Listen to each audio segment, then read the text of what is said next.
بسم اللہ الرحمن الرحیم۔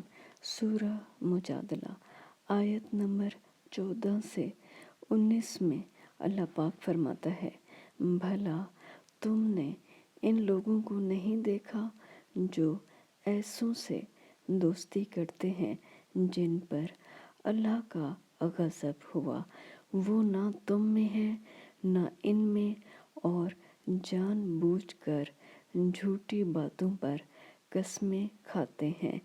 اللہ نے ان کے لیے سخت عذاب تیار کر رکھا ہے۔ یہ جو کچھ کرتے ہیں یقیناً برا ہے۔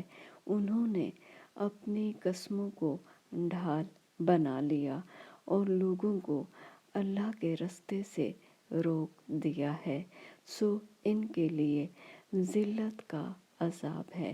اللہ کے عذاب کے سامنے نہ تو ان کا مال ہی کچھ کام آئے گا اور نہ اولاد ہی کچھ مدد یا فائدہ دے گی۔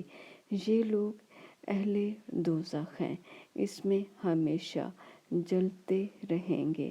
جس دن اللہ ان سب کو جلا یعنی زندہ اٹھائے گا تو جس طرح تمہارے سامنے قسمیں کھاتے ہیں اسی طرح اللہ کے سامنے قسمیں کھائیں گے اور خیال کریں گے کہ ایسا کرنے سے کام نکلے گا۔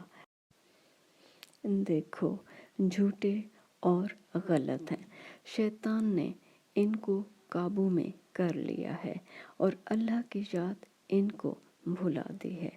یہ جماعت شیطان کا لشکر ہے، اور سن رکھو کہ شیطان کا لشکر نقصان اٹھانے والا ہے۔